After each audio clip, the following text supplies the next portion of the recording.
We'll get started. Greg Bailey. Rafael, congratulations to you. Could you tell fans what a significant moment this is for the Rockets franchise with the ability to add an impact player to that young core that you've already developed? Yeah, I mean, we think we're certainly hopeful. It's very impactful. There's a lot of work to be done. We have to figure out, who's going to be there, who's not going to be there. Obviously, at least one. If we stay there, at least one player won't be there. We have to figure out if drafting is the right thing. Like but it's better than all but one alternative, right? So we're excited. We were excited coming into the draft. We felt like we were going to exit with really an improved team, and we're still really excited. Randy McElvoy. Hey, Rafael, congratulations. Just following up on that. So you obviously, when you guys start evaluating everything, you're not ruling out all options are still on the table. If you need to maybe perhaps make a pick and package it to get more talent as you guys evaluate your current talent with what perhaps could come in to help you.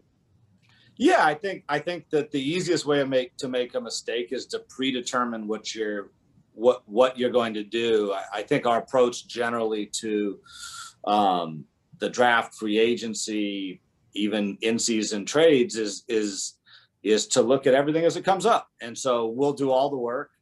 We've been working on the draft for, what seems like an extraordinarily long period of time now. But we still have over a month to go. So we'll keep doing all our work. We'll research all the players in the draft, not just, not just one or two, everybody. And we'll try and figure out the best way to move forward. If I could do a follow-up, if you don't mind, just what was it like counting down there to you guys got down to the final two? What was it like for you waiting to get the result? So I decided that probably would be unpleasant. And so I did not do it, is the real answer. So I knew what time the results were going to be actually fully announced, and I figured out what they were at that time. Jonathan Fagan. With a second pick in a draft that's considered particularly strong in the top four, let's say, do you expect to come away with a star player? At some point, he'll become a star player out of this draft. And if you do, how does that impact the other decision-making on roster building and the timetable that applies to that decision-making?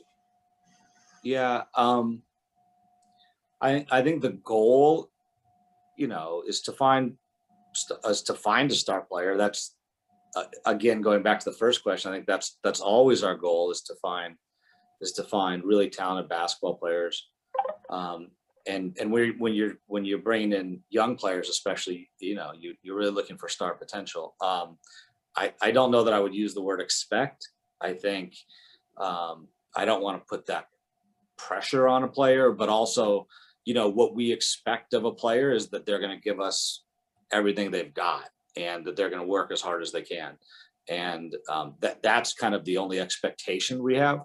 I do think we're likely to get somebody really, really talented if we pick the pick. And if we don't, it will be because we receive somebody we think is really, really talented. So I think that's the case. And I think that that probably is going to be the case for us no matter where we pick. We have 3 first-round picks, and we do expect to come away with a more talented roster, I think. Michael Shapiro. Hey, Rafael, you've mentioned potentially trading the number 2 pick. Would you have similar thoughts if it was the number 1 pick? Would you still consider dealing in that scenario? Yeah, I think it's, I think that's like a big part of the job. I would, I think that is the yes is the answer. I think we would, and it's not so much, there's not necessarily that you're looking to do that. It's just, you shouldn't foreclose anything.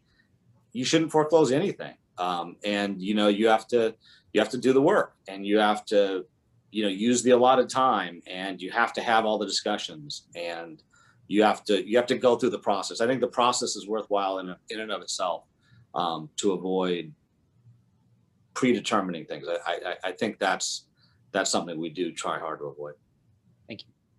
Chris Gardner, Rafael, approximately how many players will you bring in for evaluations? I don't know. I mean, we've got a ton already scheduled. Probably, I don't know, 40, 60, something. Is that typical year, regardless of the number of picks you have? Yeah. We always, I mean, last year we didn't have a chance to bring anybody in. But in a typical year, yeah, we would try and bring in that many. It's more challenging when you don't have as many picks as we do. But given our picks and everything, I think, I'm hopeful that everybody that we asked to come in and visit us will come in. Based on early feedback from player agents, I believe that to be the case. Saman Ali, Rafael, now that you know where the pick is going to be, how much does that certainty help your flexibility and whether or not you make this, whether or not you trade this particular pick or not? Yeah, I mean, we knew we'd be certain today, so I do think that when we scheduled out our preparation for the draft and for free agency and everything, we intentionally front loaded the work towards the picks we have in the 20s. To make sure that we were really, really solid there because we knew we were going to be there. And so, now our highest pick is something we now know what it is, and we can, and we can do all the work. So we knew we were going to have certainty. And so I guess we'll just follow the schedule we laid out is really the answer. Brian Bearfield, Have you got a chance to talk to Coach Silas yet? And if so, when do you all plan to get together to start putting this draft board and game plan together? We've texted. I think he's on vacation, so he's going to join me. I'm in Chicago. He's going to join me here in a couple of days, so we will do that. Certainly, so we'll do that.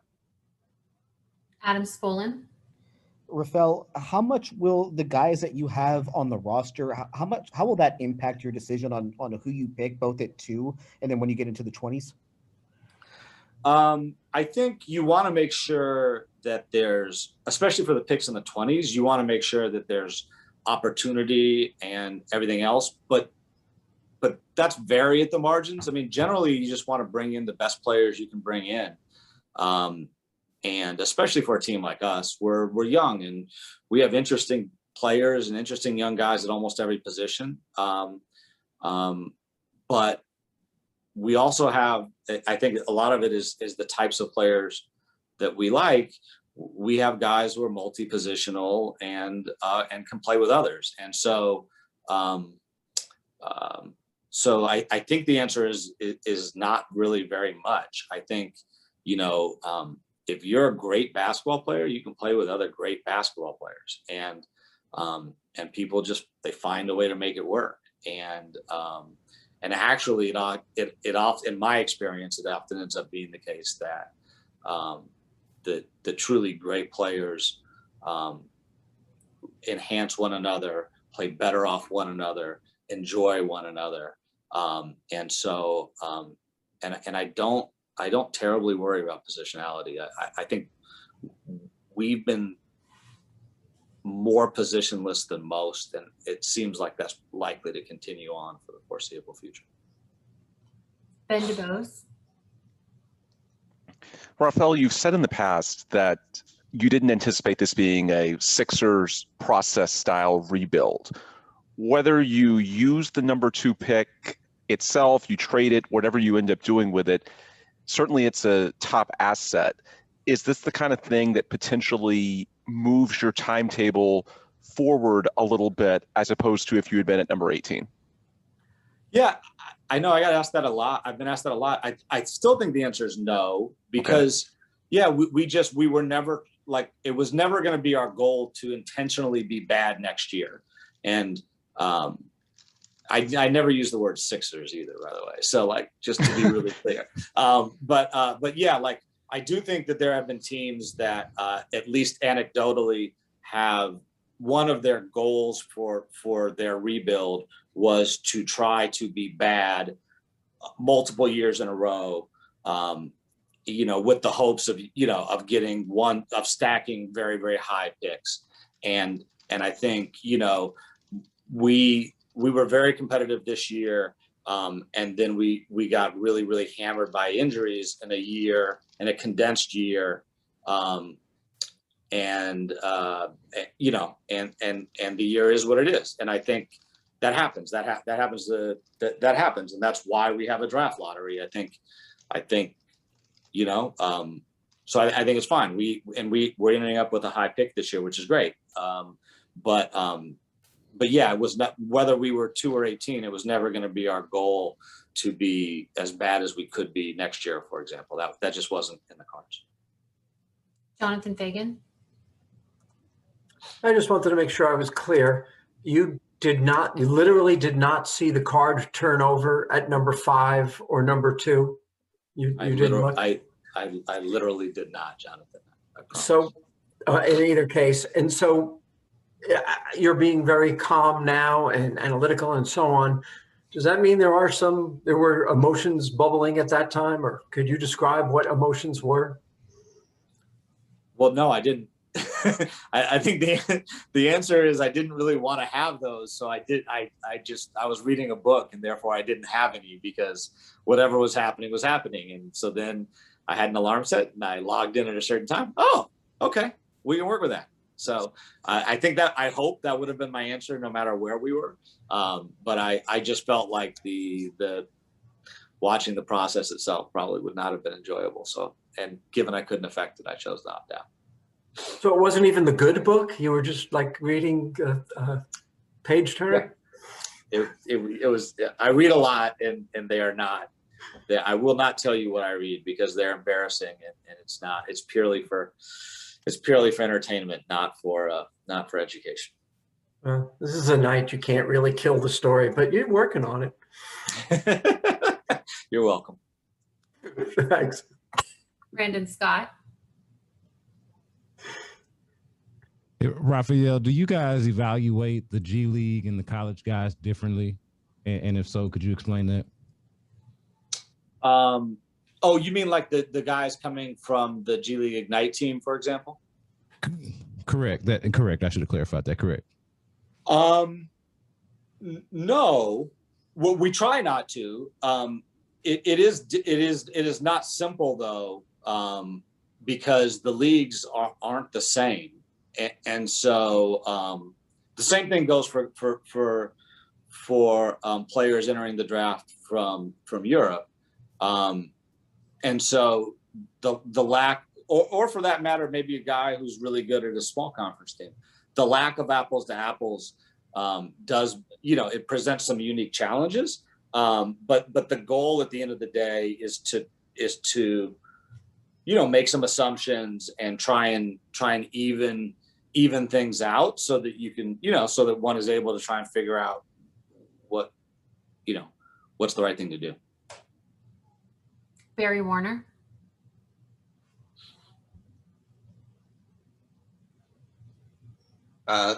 Assuming that you keep the number 2 pick, does that preclude you entertaining free agency, because you'll have that salary plus if you keep 23, 24? It doesn't preclude it. We can get under. We have ways of getting under if we chose to. I think it's always been more likely that we're going to be a mid-level team, and we're going to stay over. And we have ways of doing that we think are good for us too. So it will affect, again, to your point, assuming we pick it, yeah, it will have an effect on our cap situation, but it's not a huge one. So if an opportunity presents itself, I'm confident we can still take advantage of it. excuse me, what were Tillman's emotions when you spoke with him? Yeah, I mean, I think he was. I think he did watch it, and I think like we think it's good for the franchise. Obviously, like we're all in this business because we're hyper competitive, and so I think a little bit of him was like, damn, I wanted to be number one. But I think we all think that that we're going to get a good player in some way, shape, or form, and that we're all aligned in that we think that we're gonna build something special here over time. And so I think I think it's just that what I should have answered, sorry, at the very beginning is you should ask Tillman how Tillman feels. That is the right answer. But I gave you my thoughts anyway. They're not nearly as eloquent as he will provide. So I'd suggest you ask him. Thank you and good luck. Thank you very much. Adam Spolin. You mentioned Steven's going to join you in Chicago in a couple of days. Just what do you want his role to be during this process? We have a great partnership. I mean, Steven's just a really smart guy. So, it's nice to have another really smart guy. I think what I generally want from Steven is whether it's a free agent or somebody we're drafting, I want to make sure that he understands why we think they're talented, that he is, that I express and that our team expresses to him the way we think that person can be really successful, and that fits his vision of how the team wants to play. I think the biggest mistake one can make in some respects is like if you get a guy and you're like, man, I think he could be, for example, a great low post player, and then Steven doesn't want to run his offense through the low post. And so that's a very simplistic example, but that back and forth I think is really important. And then, not just with players we draft or free agents, but like even returning guys, like everybody, Steven has to live with him, and they've got to live with him, and they have to live with him, and he has to live with them. So, it is, we do try to make sure that people get a chance to talk before we pull the trigger on anything, just to make sure that it's a good vibe. And we're batting 100% with Steven. Everybody likes him, but I still think it's just the right thing to do. So to me, really, those are the things. I think just in terms of time allocation, it's not, we don't ask him to get like fully up to speed on 100 guys. He's got more than enough work just day to day prepping every day. He's already prepping for next year and what changes we can make to the offense, the defense, and everything else. It's my job to really tell him, hey, I think this is the guy, or I think these are the guys. And then, and then within that, why, and does that fit his vision and everything else? His vision is extraordinarily important, so I'm not trying to underplay it, but once you get below that level, I think it's incumbent upon me and my team to figure out what the right thing to do is.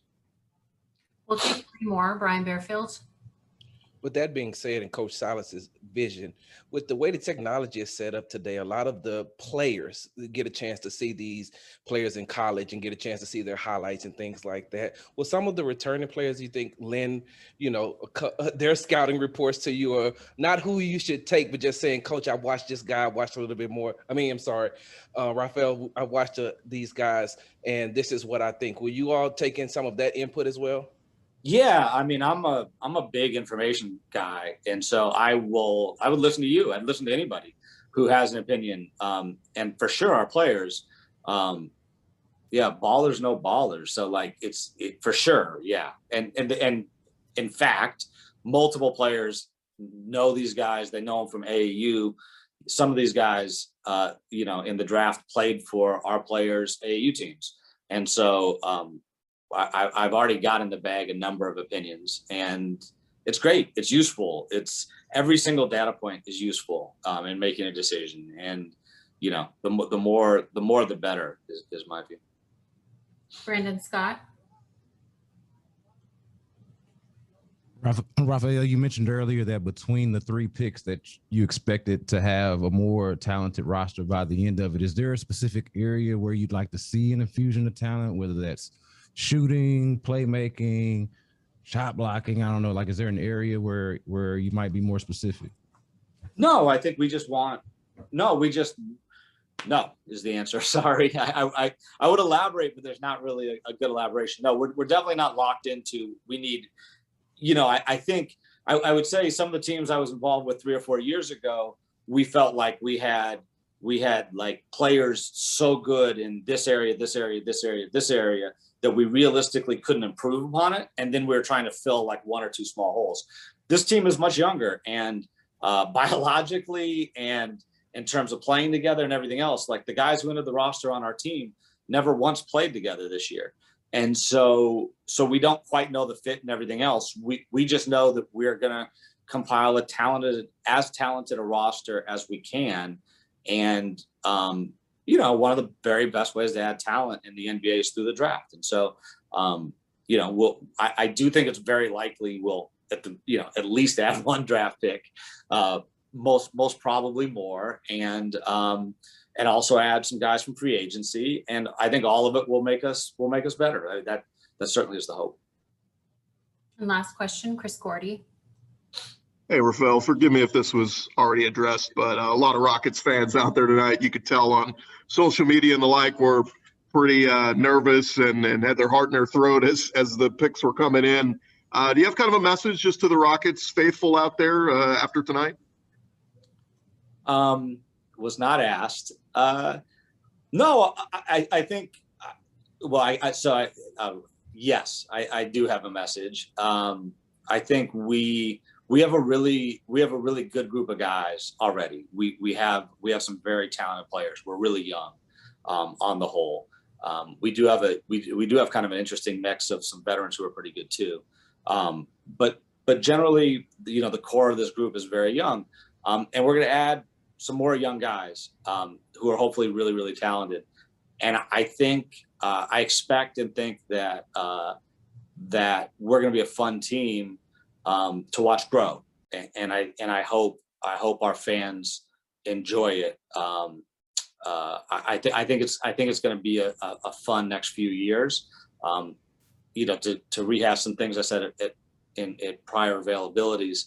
Our goal isn't to do anything overnight. It's to build something really sustainable. And so, we're excited. I think, we feel good about the project. We feel good about the plan, and really hope that our fans enjoy it with us. I think, we've been, up until this year, we've been a perennial top team, which is really fun.